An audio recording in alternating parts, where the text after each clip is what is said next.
Before we jump into the video, I am recording this after we recorded the video. Everything we're going to talk about with the Wolverine game is still valid, but actual gameplay just leaked. I'm not going to be showing that gameplay. You can do your own research and find it. Third-person hack and slash looks like pre-alpha footage. People are complaining, saying it looks bad. It's pre-alpha footage. It definitely has that mature tone from what I am watching in front of me right now. There is going to be a ton of blood and gore, and quite honestly, I'm impressed. I've seen pre-alpha footage before, and this looks spot on with where it should be. I think this is going to kind of go into what we talk about in the video here in a second, and it actually kind of validates some of the stuff we're going to talk about, leaks, rumors, and everything as well. So enjoy the video, and yes, there is gameplay leaked on the internet. Spider-Man 2 was one of the biggest games of 2023, reportedly the fastest-selling PlayStation exclusive of all time. Now, Insomniac Games seemingly can't miss. And it's been pretty fun to watch them cook up amazing superhero games, one right after another.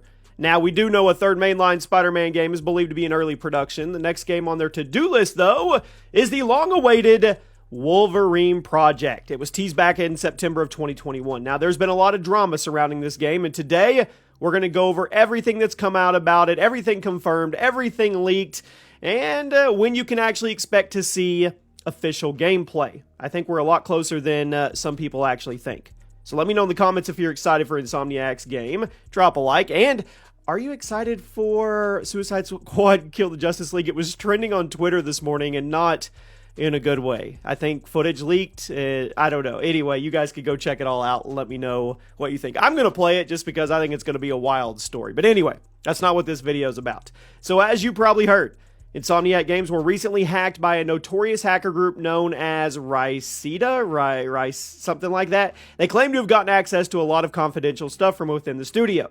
Not only do they have screenshots of Wolverine and apparently a bunch of gameplay info, they also got access to internal employee documents and even the passports and other government information on a number of Insomniac workers, including some of the Spider-Man 2 voice actors. That's scary stuff. Apparently, the hackers are demanding either 50 Bitcoin or 2 million for the files and screenshots, and are even holding an auction for it on their website. But as of the making this video, nobody has taken them up on it, including Sony. It's not currently clear if the hackers, are going to make the files public if nobody buys it, but I wouldn't be shocked if things started being drip-fed to the internet as a way to intrigue potential buyers and possibly get Sony or Insomniac to just bite the bullet and pay them to get the files back. But I always wondered about that.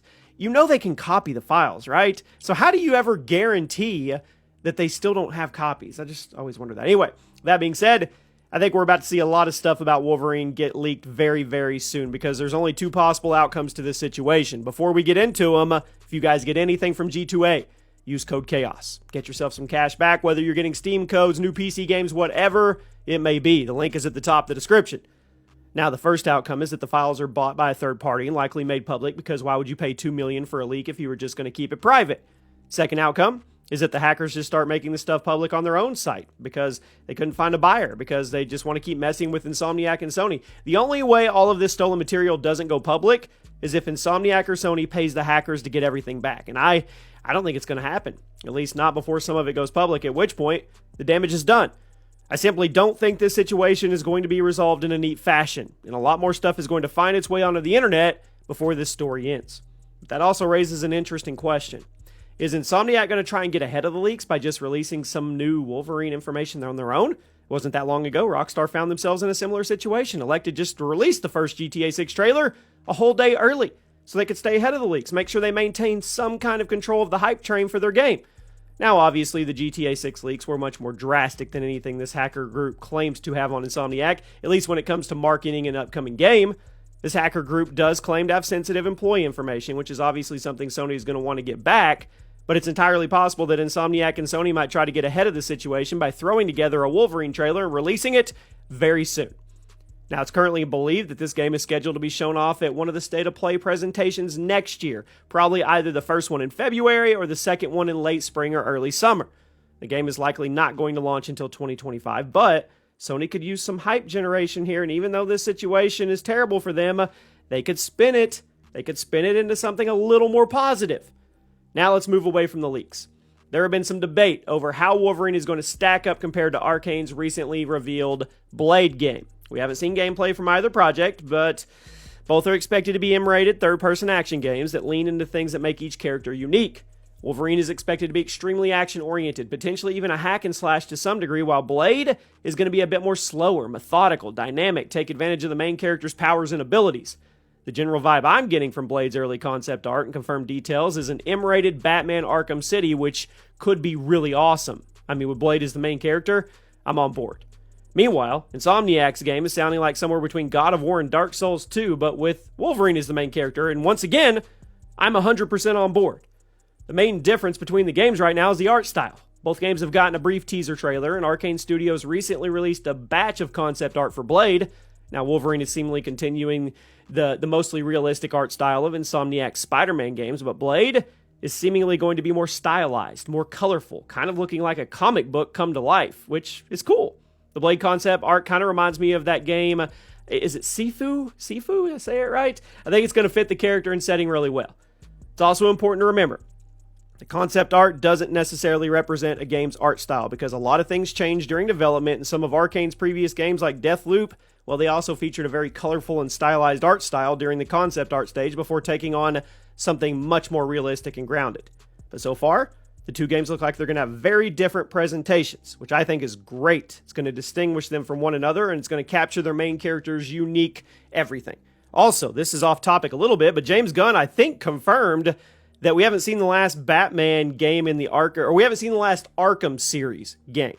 I mean, Suicide Squad is trending, like I said, but I just saw on Twitter a little while ago, he confirmed that we haven't seen the last one. So maybe we're going to get another Batman game. Anyway, I know that has nothing to do with this. Now, this upcoming competition between these two M-rated Marvel games raises an interesting topic. Are Sony and Microsoft going to keep snatching up various Marvel properties to turn into exclusive games? How divided is this war going to get? It's kind of lame that Marvel characters are one by one finding themselves locked behind console exclusivity because this never used to be a thing.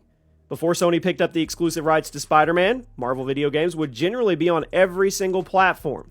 But if this trend continues, gamers will eventually be forced to get both an Xbox or a PlayStation if they want to play every new Marvel game, or they could just get a PC. But as awesome as both Blade and Wolverine look, it will be kind of lame if Marvel characters keep getting used as ammo for the battle between PlayStation and Xbox. I really just, what I want for Christmas is Sony and Microsoft to come up with their own characters instead of buying the rights to characters that would otherwise be multi-platform. That would be cool, right? I'm sure you guys will let me know your thoughts in the comment section. So there we go. Wolverine may be coming sooner than you think, at least in the form of trailers and teasers, and that's not by design. That's actually more by force, which at the end of the day, I don't like the fact that anybody got their information stolen or anything like that. That's scary, scary stuff. But on the other hand, if it ends up with us being drip-fed information on a very, very, very anticipated game, we'll definitely be covering it for you guys. And we'll cover the situation with the hackers and Sony and Insomniac and see what actually comes from that as well. There you go, guys. I don't know if there will be another video up before Christmas. There may be. I think we're working on a GTA 6 video. But if not, I just want to tell you guys, Merry Christmas, Happy Holidays, whatever you celebrate. I hope you get to celebrate it with your family and friends. I hope you get to just take the time to enjoy it and relax. I truly, truly appreciate each and every one of you that comes to the channel for every video and supports. I see some names. I've seen some names on here that have been around, let's be honest, going on a decade, which just blows my absolute mind. I hope you guys have a great day, and I'll see you soon.